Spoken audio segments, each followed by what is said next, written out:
Kane എങ്ങനെയാണ് WWFൽ debut ചെയ്തത് എന്നുള്ളത് നമ്മൾ തന്നെ ഒരു വീഡിയോ ചെയ്തിട്ടുണ്ടായിരുന്നു. കെയ്ൻ ഡെബ്യൂ ചെയ്യുന്നത് വരെയുള്ള കഥയായിരുന്നു ആ ഒരു വീഡിയോയിൽ ഉണ്ടായിരുന്നത്. എന്നാൽ ഡെബ്യൂ ചെയ്തതിന് ശേഷം കെയ്ൻ എങ്ങനെയാണ് അണ്ടർടേക്കറുമായിട്ട് ഫ്യൂഡ് വെച്ചിട്ടുണ്ടായിരുന്നത്, ഇവർ തമ്മിൽ പിന്നീട് കണ്ടുമുട്ടിയിരുന്നോ, ഓരോ ആഴ്ചയിലും കെയ്ൻ ആർക്കൊക്കെ എതിരെയാണ് മത്സരിച്ചിട്ടുണ്ടായിരുന്നത്, ഇവർ തമ്മിൽ ഫേസ് ടു ഫേസ് ആയിട്ട് വന്നപ്പോൾ എന്തൊക്കെ കാര്യങ്ങളായിരുന്നു നടന്നിട്ടുണ്ടായിരുന്നത്, ബ്രദേഴ്സ് ഓഫ് ഡിസ്ട്രക്ഷൻ ആദ്യം തന്നെ ക്രിയേറ്റ് ആയിട്ടുണ്ടായിരുന്നോ, ഇങ്ങനെയുള്ള കാര്യങ്ങളെ കുറിച്ചാണ് നമ്മൾ ഇന്നത്തെ വീഡിയോയിലൂടെ നോക്കാൻ വേണ്ടി പോകുന്നത്. Welcome to Saturday night story. ഇതുവരെ നിങ്ങൾ ഈ വീഡിയോ ലൈക്ക് ചെയ്തിട്ടില്ലെങ്കിൽ ദയവായി ലൈക്ക് ചെയ്തേക്കണേ.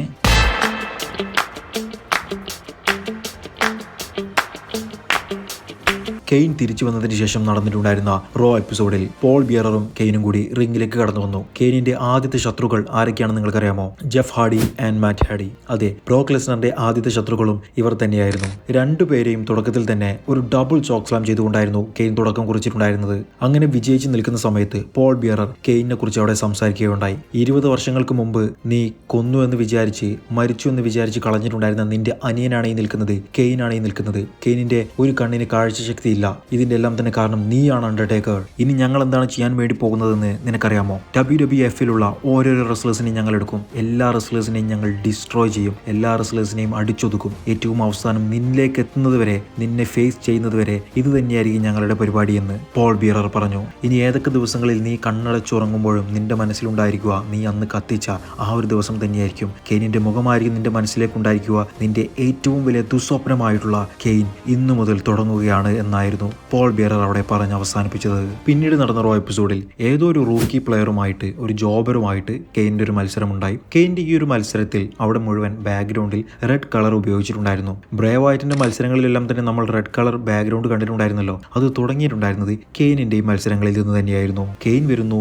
ചോക്ക് സ്ലാം ചെയ്യുന്നു, ടോം സ്റ്റോൺ പൈൽ ഡ്രൈവർ ചെയ്യുന്നു, തോൽപ്പിക്കുന്നു, പോൾ ബിയററുടെ കൂടെ റിംഗിൽ നിൽക്കുന്നു. നീ ഒരിക്കലും റെസ്റ്റ് ഇൻ പീസ് ആയിരിക്കില്ല, നിന്നെ വെണ്ണീറാക്കിയിട്ടേ കെയ്ൻ അടങ്ങുകയുള്ളൂ എന്ന് പോൾ ബിയറർ ആ ഒരു എപ്പിസോഡിൽ പറഞ്ഞു. തൊട്ടടുത്ത ആഴ്ച അണ്ടർടേക്കർ റിട്ടേൺ ചെയ്തു. അദ്ദേഹം ഒരു വീഡിയോ ഫുട്ടേജിലായിരുന്നു വന്നിട്ടുണ്ടായിരുന്നത്. ടേക്കർ വന്ന് പറഞ്ഞത്, ഞാൻ നഷ്ടപ്പെട്ടു എന്ന് വിചാരിച്ചിട്ടുണ്ടായിരുന്ന എന്റെ പൊന്നനിയൻ എന്റെ മുൻപിൽ വന്നു നിന്നു. വർഷങ്ങൾക്ക് ശേഷം കണ്ടുമുട്ടിയിട്ടുണ്ടായിരുന്ന ചേട്ടനെ കണ്ടപ്പോഴുള്ള സ്നേഹമായിരുന്നില്ല അവന്റെ കണ്ണുകളിൽ ഞാൻ കണ്ടിട്ടുണ്ടായിരുന്നത്.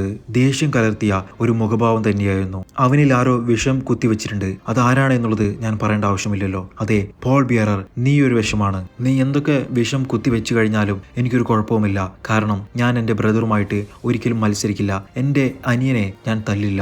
തൊട്ടടുത്ത ആഴ്ച കെയ്നും പോൾ ബിയററും കൂടി റിംഗിൽ വന്നു മാൻകൈൻഡ് എന്ന് പറഞ്ഞ റെസ്ലറിനെ വെല്ലുവിളിക്കുകയുണ്ടായി. പിന്നീട് നടന്ന റോ എപ്പിസോഡിൽ അഹമ്മദ് ജോൺസൺ എന്ന് പറഞ്ഞിട്ടുള്ള ഒരു റെസ്ലർ സ്റ്റോൺ കോൾഡ് സ്റ്റീവ് ഓസ്റ്റിനെ വെല്ലുവിളിക്കുകയും stone cold versus Ahmed Johnson തമ്മിലുള്ള ഒരു മാച്ച് നടക്കുമെന്നുള്ളത് ഉറപ്പിക്കുകയും ചെയ്തു. അങ്ങനെ അഹമ്മദ് ജോൺസൺ റിംഗിലേക്ക് വന്നു. സ്റ്റോൺ കോൾഡ് സ്റ്റീവ് ഓസ്റ്റിനെ കാത്തിരുന്നു. സ്റ്റോൺ കോൾഡിന്റെ മ്യൂസിക്കും പ്രതീക്ഷിച്ചിരുന്നിട്ടുണ്ടായിരുന്ന ഫാൻസിന് മുഴുവൻ കിട്ടിയിട്ടുണ്ടായിരുന്നത് കെയ്നിന്റെ മ്യൂസിക് ആയിരുന്നു. അതെ, അവിടേക്ക് വന്നിട്ടുണ്ടായിരുന്നത് സ്റ്റോൺ കോൾഡ് അല്ല, സ്റ്റീവ് ഓസ്റ്റിൻ അല്ല, കെയ്ൻ ആയിരുന്നു. കെയ്ൻ വന്നു, അഹമ്മദ് ജോൺസനെ ചോക്ക് സ്ലാം ചെയ്തു, ടോം സ്റ്റോൺ പൈൽ ഡ്രൈവർ ചെയ്തു. ഇതെല്ലാം തന്നെ പറഞ്ഞു കൊടുക്കുന്നത് പോൾ ബിയറർ ആയിരുന്നു. എന്നാൽ അതേ സമയത്ത് തന്നെ പുറകിലൂടെ മാൻകൈൻഡ് കൂടി കയറി വന്ന് പോൾ ബിയററെ അറ്റാക്ക് ചെയ്യുകയുണ്ടായി. ഇത് കണ്ട് മാൻകൈൻഡിനെ അറ്റാക്ക് ചെയ്യാൻ വേണ്ടി കെയ്ൻ വന്നപ്പോഴേക്കും തന്റെ കയ്യിലുള്ള ഒരു ആയുധം ഉപയോഗിച്ച് കെയ്നിന്റെ മോന്തക്കിട്ടൊരു അടി കൊടുത്തു മാൻകൈൻഡ്. എന്നിട്ട് അഹമ്മദ് ജോൺസനെയും രക്ഷിച്ചുകൊണ്ട് മാൻകൈൻഡ് റിംഗിൽ നിന്നും പോയി. അങ്ങനെ 1997 സർവൈവർ സീരീസിൽ കെയ്ൻ വേഴ്സസ് മാൻകൈൻഡ് തമ്മിലുള്ള ഒരു മത്സരം നടന്നു. മാൻകൈൻഡിനെ അടിച്ച് ഊപ്പാട് ഇളക്കിയിട്ടുണ്ടായിരുന്ന ഒരു മത്സരം തന്നെയായിരുന്നു അത്. കെയ്നിന്റെ പവർ കാണിച്ചു തന്നിട്ടുണ്ടായിരുന്ന മത്സരവും കെയ്നിന്റെ ആദ്യത്തെ പേപ്പർ വ്യൂ മത്സരവും അത് തന്നെയായിരുന്നു. ഏറ്റവും അവസാനം ഒരു ടോം സ്റ്റോൺ പൈൽ ഡ്രൈവർ ചെയ്ത് മാൻകൈൻഡിനെ തോൽപ്പിച്ചു. കെയ്ൻ തന്നെ ആ ഒരു മാച്ചിൽ വിജയിക്കുകയുണ്ടായി. തൊട്ടടുത്ത റോ എപ്പിസോഡിൽ അണ്ടർടേക്കർ ഒരു മത്സരത്തിനായി തിരിച്ചെത്തുകയുണ്ടായി. ഒരുപാട് നാളുകൾക്ക് ശേഷമായിരുന്നു അണ്ടർടേക്കറിന്റെ ഒരു മത്സരം റോ എപ്പിസോഡിൽ നടന്നത്. ആ മത്സരത്തിൽ എതിരാളിയെ റിംഗ് സൈഡിലേക്ക് തട്ടിയിട്ടതിനു ശേഷം അവിടെ മുഴുവൻ ഇരുട്ടാവുകയുണ്ടായി. കെയ്നിന്റെ മ്യൂസിക് അവിടെ പ്ലേ ചെയ്തു. കെയ്ൻ എൻട്രൻസ് ഏരിയയിൽ വന്നു നിന്നു. പോൾ ബിയററും വന്നു നിന്നു. പോൾ ബിയറർ അവിടെ നിന്നും സംസാരിച്ചു. ഈ നിൽക്കുന്ന കെയ്നിന് നീയുമായിട്ട് ഒരു മത്സരം വേണം അണ്ടർടേക്കർ. ആ ഒരു മത്സരത്തിൽ ആരും ഇന്റർഫിയർ ചെയ്യില്ല. എന്നാൽ മാത്രമേ നിങ്ങളിൽ ആരാണ് ഏറ്റവും മികച്ചത് എന്നുള്ളത് എല്ലാവർക്കും മനസ്സിലാവുകയുള്ളൂ. അപ്പോൾ തന്നെ അണ്ടർടേക്കർ മൈക്ക് എടുത്തുകൊണ്ട്, ഇനിയും നീ സംസാരിക്കുകയാണെങ്കിൽ നിന്റെ കഴുത്തിലൂടെ ഞാൻ കത്തി കയറ്റും. അത് പറഞ്ഞതുപോലെ പോൾ ബിയറർ കെയ്നിന്റെ പുറകിൽ ഒളിച്ചിരുന്നു. കെയ്ൻ, നിന്റെ പുറകിൽ നിൽക്കുന്ന ആ ഒരു മനുഷ്യനാണ് നിനക്ക് പിടിച്ചിട്ടുള്ള മാറാരോഗം. അതാണ് നിന്നെ ഇങ്ങനെയൊക്കെ ചെയ്യിപ്പിക്കുന്നത്. നിന്റെ ഉള്ളിലേക്ക് വിഷം കുത്തിവെക്കുന്നതും ആ ഒരു മനുഷ്യൻ തന്നെയാണ്. നിന്റെ മാസ്കിനകത്ത് എൻ്റെ കുഞ്ഞനിയനുണ്ട്. അതുകൊണ്ട് എൻ്റെ അടുത്തേക്ക് എൻ്റെ ശത്രുവായി വരല്ലേ, എൻ്റെ ബ്രദറായി വാ, എൻ്റെ കൂടെ നിൽക്ക്. കാരണം ഒരു കാര്യം ഒരിക്കലും നടക്കില്ല, ഞാൻ നീയുമായി ഒരിക്കലും ഫൈറ്റ് ചെയ്യില്ല. നമ്മൾ രണ്ടും ഒരേ ചോര തന്നെയാണ്. അതുകൊണ്ട് ഒരിക്കലും ഇന്നോ ഇനി വരാൻ വേണ്ടി പോകുന്ന ഏതൊരു ദിവസമോ നീയുമായി ഞാൻ ഒരിക്കലും ഫൈറ്റ് ചെയ്യില്ല കെയ്ൻ. ഇത്രയും കാര്യങ്ങൾ അണ്ടർടേക്കർ അവിടെ നിന്നും പറഞ്ഞു. പിന്നീട് നടന്ന റോ എപ്പിസോഡിൽ കുറച്ച് ഉയരം കുറഞ്ഞ റെസ്ലേഴ്സ് തമ്മിൽ മത്സരിക്കുന്നു. മത്സരത്തിന്റെ ഇടയിൽ ഇന്റർഫിയർ ചെയ്തുകൊണ്ട് കെയ്ൻ കടന്നു വരുന്നു. ആ ഉയരം കുറഞ്ഞ റെസ്ലേഴ്സ് എല്ലാവരും തന്നെ ഓടിപ്പോകുന്നു. വേറെ ഏതോ 2 റെസ്ലേഴ്സ് വന്ന് കെയ്നെ അറ്റാക്ക് ചെയ്യുന്നു. പക്ഷേ കെയ്നിന്റെ രോമത്തിൽ തൊടാൻ പോലും അവർക്ക് രണ്ടുപേർക്കും കഴിഞ്ഞില്ല. രണ്ടുപേരെയും അടിച്ച് തൂഫാനാക്കിയിരിക്കുകയാണ് കെയ്ൻ. പിന്നീട് നടന്ന റോ എപ്പിസോഡിൽ മറ്റൊരു താരത്തിനെതിരെ കെയ്ൻ മത്സരിക്കുന്നു. ചോക്ക് സ്ലാം ചെയ്യുന്നു. ടോം സ്റ്റോൺ പൈൽ ഡ്രൈവർ ചെയ്യുന്നു. കെയ്ൻ വിജയിക്കുന്നു. അതിനുശേഷം പോൾ ബിയറർ വീണ്ടും മൈക്ക് എടുത്തുകൊണ്ട് ഇവരെ എല്ലാവരെയും തന്നെ കെയ്ൻ ഇത്രത്തോളം ബ്രൂട്ടലായിട്ട് അറ്റാക്ക് ചെയ്യുന്നത് നിനക്ക് വേണ്ടി മാത്രമാണ് അണ്ടർടേക്കർ. നീ കെയ്നിന്റെ ചലഞ്ച് അക്സെപ്റ്റ് ചെയ്യണം. അങ്ങനെയാണ് എന്നുണ്ടെങ്കിൽ ഇവരെ എല്ലാവരെയും അറ്റാക്ക് ചെയ്യുന്നത് കെയ്ൻ നിർത്തും എന്നായിരുന്നു പോൾ ബിയറർ പറഞ്ഞത്.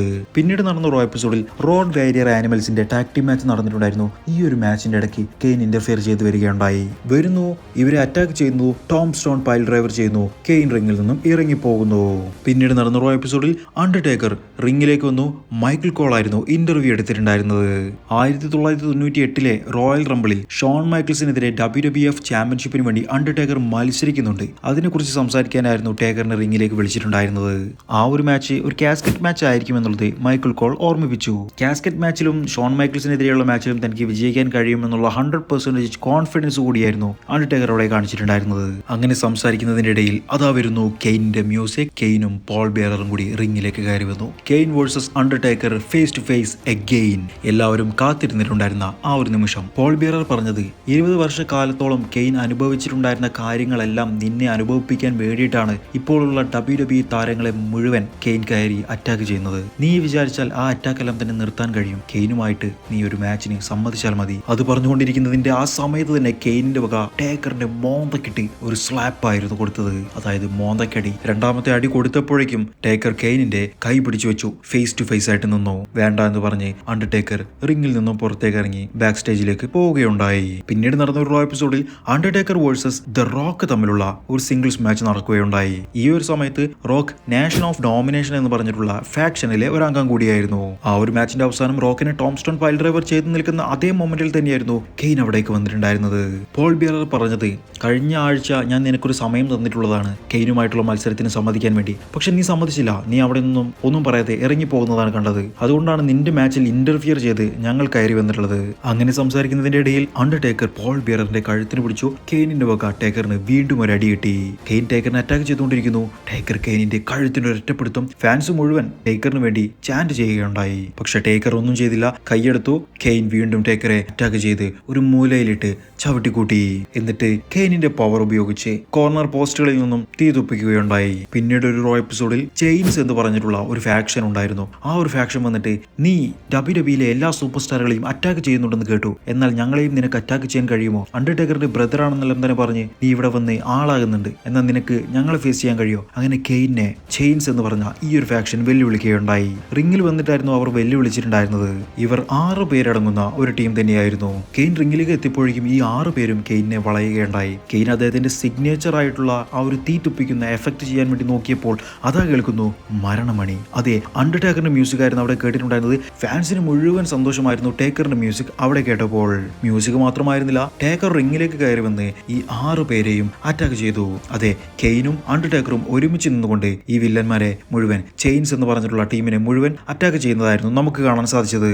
എന്നിട്ട് ഇവർ രണ്ടുപേരും കൂടി ഫേസ് ടു ഫേസ് ആയിട്ട് നിൽക്കുന്നു. അണ്ടർടേക്കർ റിംഗിൽ നിന്നും ഇറങ്ങി പോകുന്നു. തുടരും. കെയ്ൻ കൊണ്ടുവന്നിട്ടുണ്ടായിരുന്ന ആ ഒരു ചലഞ്ച് അണ്ടർടേക്കർ അക്സെപ്റ്റ് ചെയ്യുമോ? അക്സെപ്റ്റ് ചെയ്യാൻ വേണ്ടി കെയ്ൻ ഇനി എന്തൊക്കെ കാര്യങ്ങളായിരിക്കും നടക്കുക? ഇവർ തമ്മിൽ ആദ്യമായിട്ട് കണ്ടുമുട്ടിയത് എവിടെ നിന്നായിരിക്കും? ഈ കാര്യങ്ങളൊക്കെ നിങ്ങൾക്ക് അറിയണമെന്നുണ്ടെങ്കിൽ വീഡിയോ ഉടനെ തന്നെ ലൈക്ക് ചെയ്തേക്കണേ.